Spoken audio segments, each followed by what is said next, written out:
We begin our look at sports on the baseball diamond, where the hallowed halls of Cooperstown are set to add another big class this weekend. 4 players elected by the Baseball Writers Association of America, the BBWAA, will be officially inducted into the Baseball Hall of Fame on Sunday, July 29th.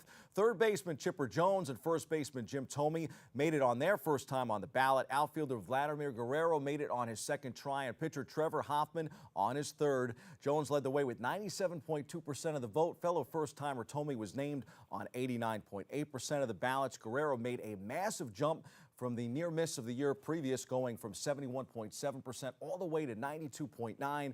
And Hoffman, after just missing by a handful of votes, made it with a percentage of 79.9%. In addition, shortstop Alan Trammell and pitcher Jack Morris were voted in by the Hall's Modern Era Committee back in December. An historic class for Cooperstown. For additional coverage, tune in to our radio partner WFUV 90.7 FM on Saturday for an exclusive interview with the legendary Bob Costas on the longest-running sports call-in show in New York. One-on-One starts at 1 p.m. on Saturday. Our BronxNet cameras will be in Cooperstown, and we'll have a full report next time on the show. While the legends get their moment in the sun, the Yankees are back in the Bronx to host Kansas City with an eye on becoming legendary too. The hunt for World Series number 28 is on. With the second half of the season in full swing, Yankees general manager Brian Cashman continues to upgrade the roster. The Yankees acquired Orioles closer Zach Britton on Tuesday for right-handers Dylan Tate, who is the Yanks' number 9 ranked prospect, and Cody Carroll, who's ranked number 15, and AAA left-hander Josh Rogers. It's the first time the division rivals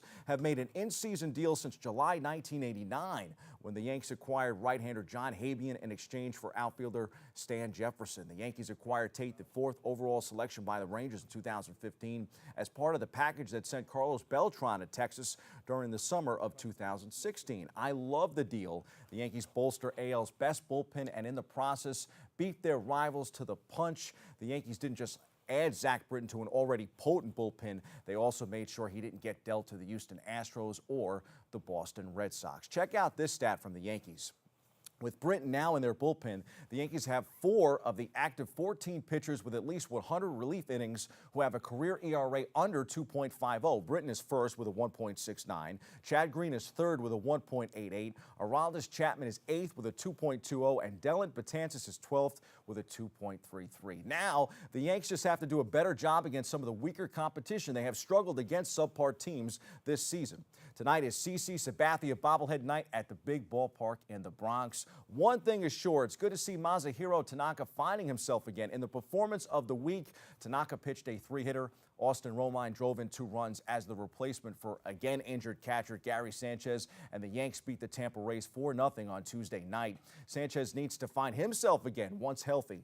He's been a disappointment this season for the Bombers. You could say the same thing across town in Metsville, where Yoenis Cespedes can't stop hurting himself either. He returned from the disabled list in the Subway Series, homered in his first game back, and then went on the DL the next day. The Mets have Cespedes on the disabled list due to his ongoing heel issues and have decided the oft-injured slugger needs surgery on both feet.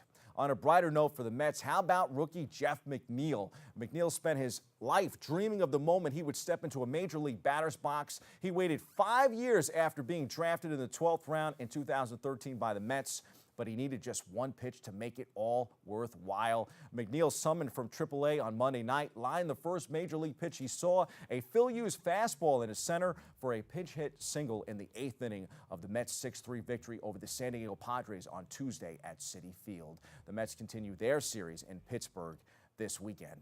Time for some quick hitters from around the world of sports. The Hoops in the Sun Roundball Classic at Orchard Beach enjoyed a Super All-Star Sunday last weekend. The festivities were highlighted by the Celebrity Game, the 19 and under All-Star Game, the Men's All-Star Game, a Legends Game, and of course, a dunk contest. The dunk contest was won by Tuckahoe's Max Pierce, who was featured on BronxNet in the spring. Max, of course, was a runner-up in the College Slam Dunk Contest, but he ruled the beach on Sunday. For more, visit hoopsinthesun.net. On the NFL gridiron, training camps are set to return. Amazing. Football is nearly back in swing. Where did the summer go? The New York Giants signed first-round pick Saquon Barkley to a record rookie contract and are still working on a deal for Odell Beckham Jr. OBJ's contract status will loom large over training camp. However, there's plenty of optimism with Barkley and the revamped offensive line. All of that could be tempered by the saga of the star wide receiver's contract. Eli Manning is eager to get back to work. Manning has embraced an earlier than normal start to training camp. Manning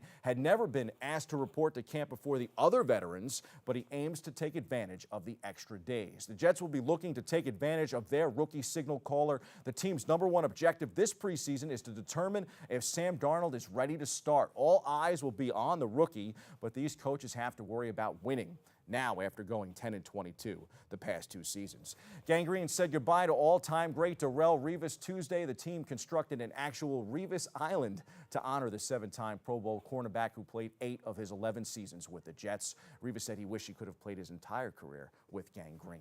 Last weekend, it's very likely you paid attention, however briefly, to golf for the first time in nearly a decade. And the reason why? Tiger Woods. Woods ended up collapsing down the stretch and finishing tied for 6th in the British Open, which was actually his first top 10 finish since the 2011 Masters. Maybe Tiger still has something left after all. In motorsport, Lewis Hamilton won the German GP last weekend. The Hungarian GP is on tap this weekend. IndyCar will be at Mid-Ohio and NASCAR will be at Pocono. Those are the headlines. We hit the C-list for a sad reality.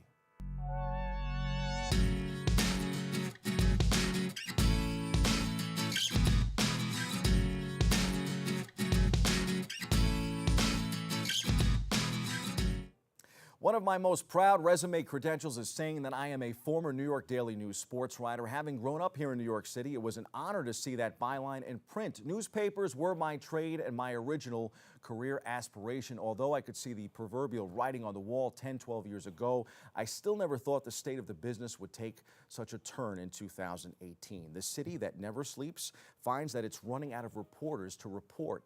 Not because they don't want to, rather, there's no work for them. Since 2000, newspapers have shed 241,000 jobs, and this week it caught up to the institution that is the New York Daily News, and more specifically, their incredible sports department, where many of our friends in the press box lost their jobs. Newsroom gutting layoffs at the paper's parent company, Tronc, announced Monday, leaves the sports section at the New York Daily News with 9 reporters.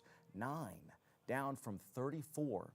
In one sense, it was a stunning development because the Daily News had been so integral to the culture of New York. In another, it was familiar, part of the same story we have witnessed in journalism and sports journalism of late. The colorful Daily News, long known for its attention-grabbing covers and headlines, employed 400 journalists when investigative reporter Tom Robbins started there in 1988 with bureaus scattered throughout the city's boroughs. At its peak, it published about 3 million copies a day. With its latest retreat, the money-losing tabloid will have a newsroom staff of just 45 reporters, according to people at the paper.